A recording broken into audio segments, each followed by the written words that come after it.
When you're learning clutch control, go somewhere quiet. The quieter, the better. If there's plenty of space, that helps too, but no hills. You want to learn clutch control on the flat before you learn it on a hill. If you master it on the flat first, when you go to a hill, it will make more sense and it's more likely to be successful, so you're less likely to get that unhealthy fear of hills that many new drivers have when driving a manual car. Now it's time to learn the bite point of the clutch, also known as half clutch. And no surprise, it's about halfway up. If you're in gear and you lift the clutch up, when you get to about halfway, it can be higher, it can be lower, but it's usually around about halfway, the car will start to move. Then you've got to hold your foot there for a moment. When you're practicing this, have your supervisor looking out for traffic, because when you're trying to focus on learning something, you want to focus on that. If you're trying to worry about traffic as well, that's going to take your mind off of what you're trying to get good at, and therefore it's going to take you longer to get good at it. This is why you want to be somewhere very quiet, and your supervisor can look out for traffic and tell you to stop if someone's coming. Once you have found a suitable location and your supervisor is looking out for hazards, ready to tell you to stop, get the clutch down and select first gear. First gear is all the way left and forwards in just about all cars these days. Then take the parking brake off. This is a ratchet style parking brake, but you can get an electronic button. The car should not roll because you should not be on a hill. If you're on a hill, then you need to find somewhere else to practice this. Then set the gas. You want the revs to be between 1000 and 2000 RPM. If you don't have a rev counter or a tachometer, whatever you want to call this, then just try and get a nice gentle sound, something like this. Don't know if that comes across on camera, but it shouldn't be too loud. If the revs are gradually rising slowly or falling a tiny bit like they have been now, don't worry about it. It's not a big deal.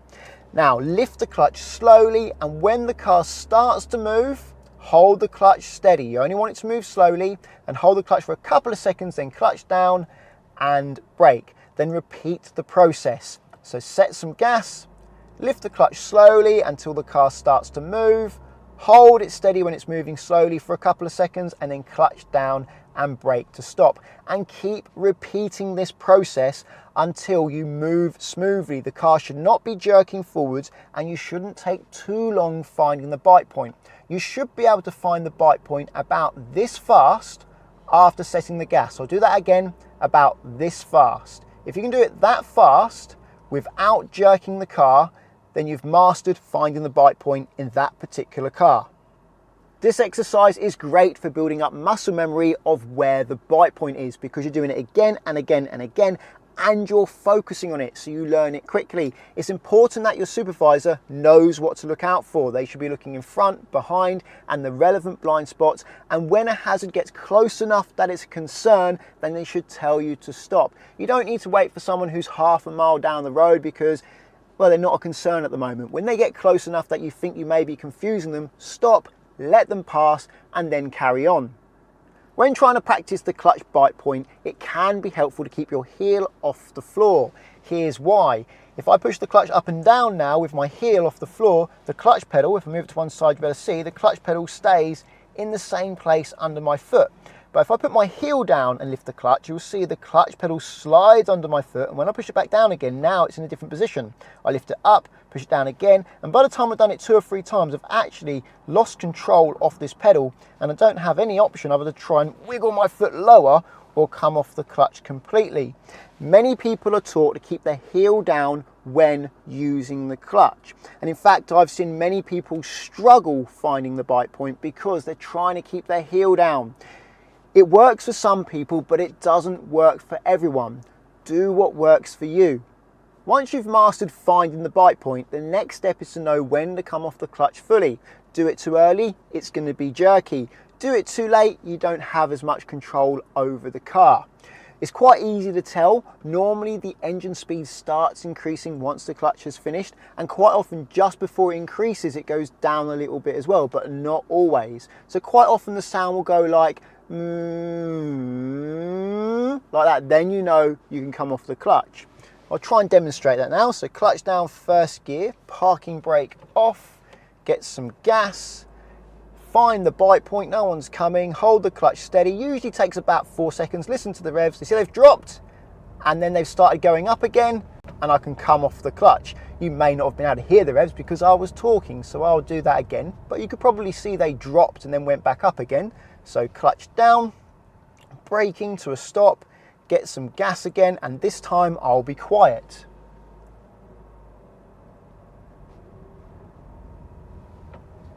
Like so. If you feel the car is accelerating a bit too slowly, lift the clutch up a tiny bit more. So I'll stop again, and I'll get some gas. I'll get a tiny amount of bite point, very low bite point, so it's moving very slowly, and I think, oh, this is taking a long time. So it's a little bit higher, and hold it a bit higher, and you see it accelerates a bit quicker, and then when the revs start building like they are now, you can come fully off the clutch.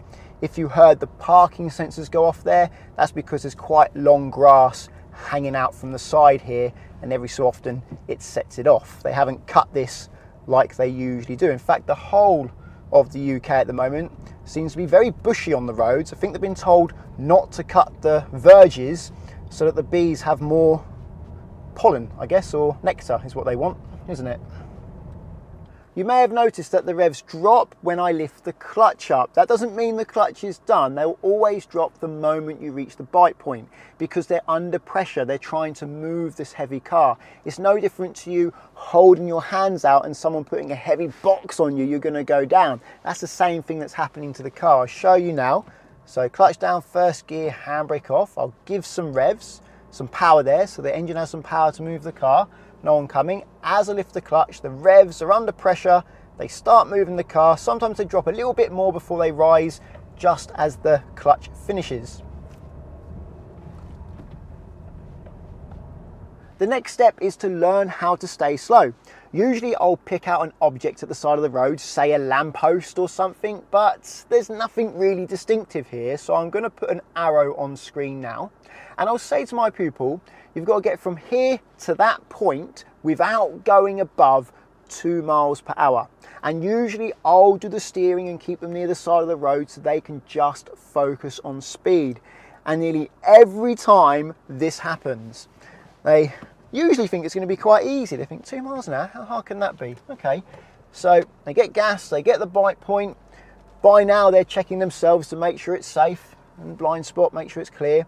Bite point, there it is. Okay, 1, 2, oh, 3, oh, off gas. Oh, it's still going faster. I'm off the gas though. 5, oh, what's happened here? And that's because when you lift the clutch to the bite point, the car wants to accelerate. It doesn't want to stay at the same speed. And in first gear, it will reach 4 to 5 miles an hour, depending on the car, without gas. With gas, it's going to go even more. Their reaction is, oh, it's going too fast, let's come off the gas, but that's not going to slow you down below the minimum speed first gear can handle when the clutch has finished. And the clutch has finished. They may not be off it, but it has finished. It has synced up the clutch and the engine. They're doing the same speed.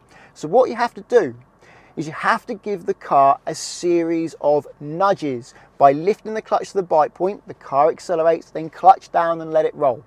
When the car starts to go a bit too slow, lift it up, give the car a little push again, then clutch down and let it roll. This is how you keep a manual car slow. This is how you park when you're trying to park and you're really slow in a tight space. So I'll show you that now. No one's coming, bit of gas, bit of bite point. That's 1 mile an hour, clutch down so I don't go any faster, and I'll wait. And I'll only give it another push when I need to. This is ever so slightly downhill, so it's taking ages to slow down. It's still doing 2 miles an hour, even though the clutch is down. There's 1. So I'll let it go a little bit longer. Actually, I'll give it a little push now. Bit of bite point. There we go. Another little push, then clutch down, back up to 2. And that's all you have to do. If you're slightly uphill, you're going to have to give more pushes. If you're downhill like we are now, you won't have to give many pushes. If it starts going downhill even more, you may even have to use the brake to keep yourself slow. It's starting to flatten out now. There's a car coming up behind, so I will just indicate left and stay near the left now to let them pass, and I'll stop. But hopefully that illustrates what you need to do to stay slow. I'm now going to demonstrate going slow uphill. This is a tiny bit uphill, and you'll notice I'll have to lift the clutch up many more times because it's going to slow down more quickly. Lifting the clutch up pushes the car forwards or nudges the car forwards. So if I say give the car a nudge, that's really what I mean. Lift the clutch up, find the bite point, that nudges the car, then clutch down, then it continues to roll and it will slow down based on the hill that you're on. So clutch down, first gear, handbrake off.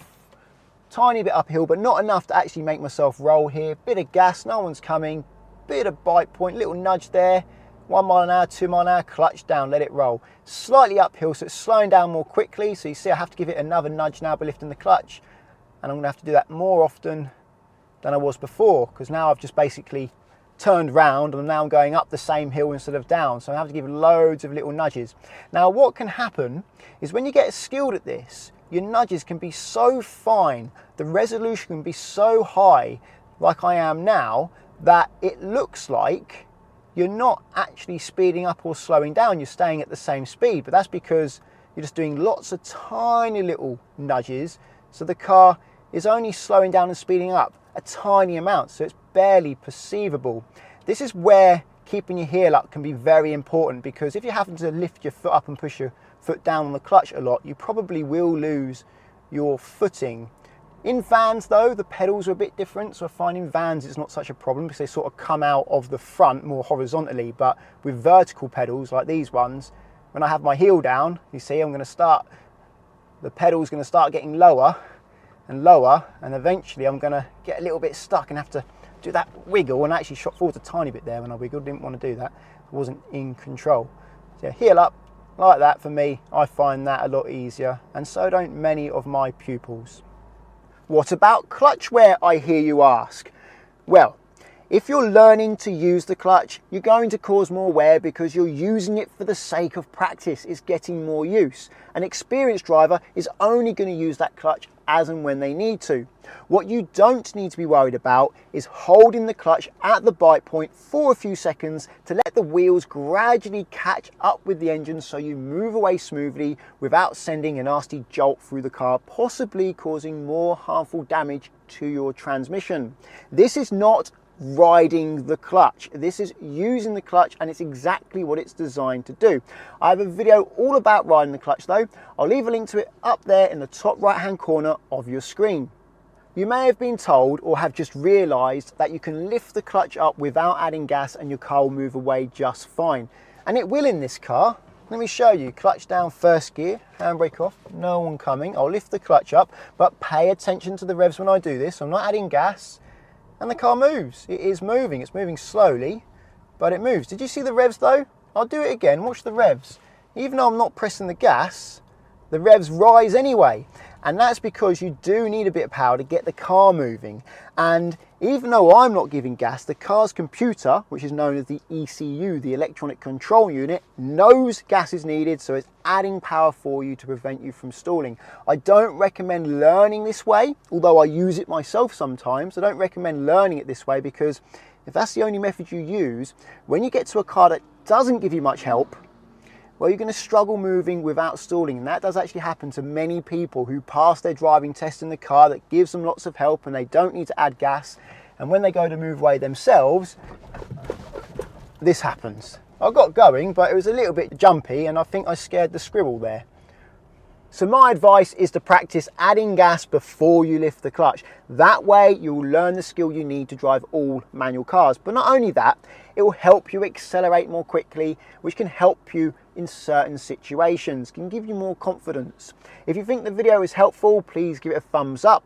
And if you're looking for car insurance, check out the links to Collingwood and Confused in the description. Collingwood are great if you're learning to drive and want to insure yourself on somebody else's car, because you can do so without affecting the owner's policy, which takes away a big stress from the owner. Via the link, there's up to 35% off and a £20 Amazon gift card. If you want to insure your own car, check out the link to confused.com. You fill out one quote form and get loads of quotes back so you can compare who's cheapest. But also, you can change your car on that quote as many times as you like, so that you can compare how much it costs to insure different cars. Using the links doesn't cost you anything, but it does support the channel, so thank you very much.